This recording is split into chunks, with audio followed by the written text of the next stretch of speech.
It's funny how with a few words you can change someone completely.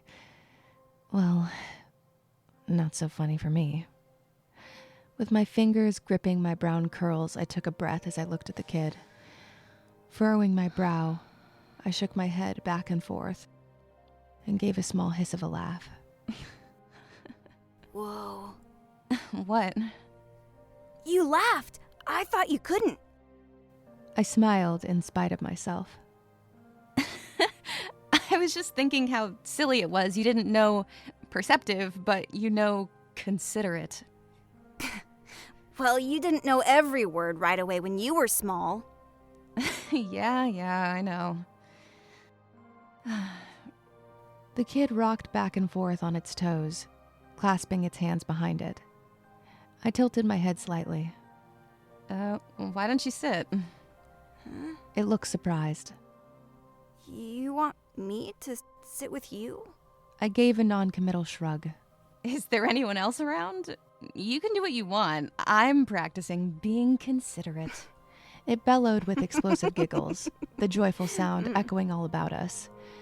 Once calmed, it sat cross-legged like I did, wiping tears from its face.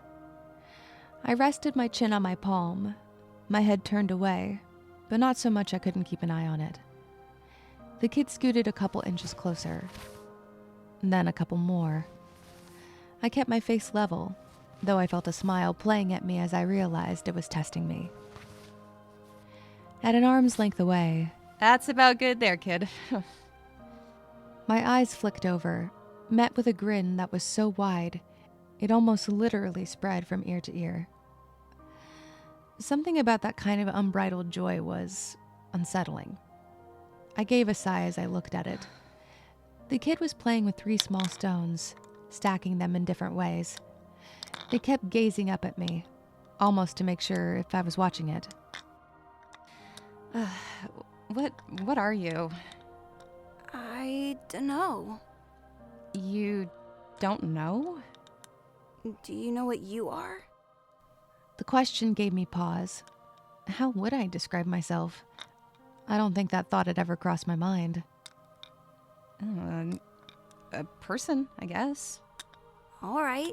Maybe I'm a person. Maybe? Maybe. A curious silence fell over us. It was an odd dance we were having. One trying not to spook the other, trying to be kind, yet there was a tension of defensiveness that lay underneath the mask of light conversation.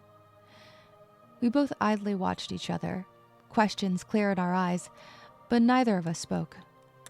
The clatter of stones was the only lonely echo here. I'm not sure how long we sat together, wondering quietly to ourselves as we observed each other. Do you have a name, at least? I don't know. Do you want one? It stopped playing with the rocks.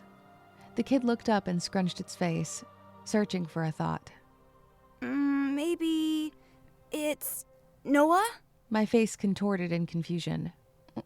What? No, that's my brother's name.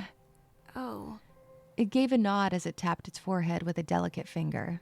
I think Scott?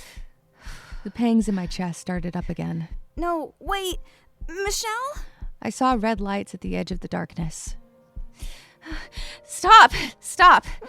I brought my hand over its mouth. Our eyes met, mine serious, the kids terrified. Please, stop. You're not coming up with names on your own. You're remembering them. God, I don't know how you know. Tears pricked at my eyes, and I took a shaky breath to steady myself. I broke eye contact to look around. The lights had stopped, thankfully. It gave a muffled squeak and patted my hand. I let my hand fall and sat back. Lynn? Shh. I'll name you. But what was... I said stop. But I still don't know what I did wrong. Io, shut up!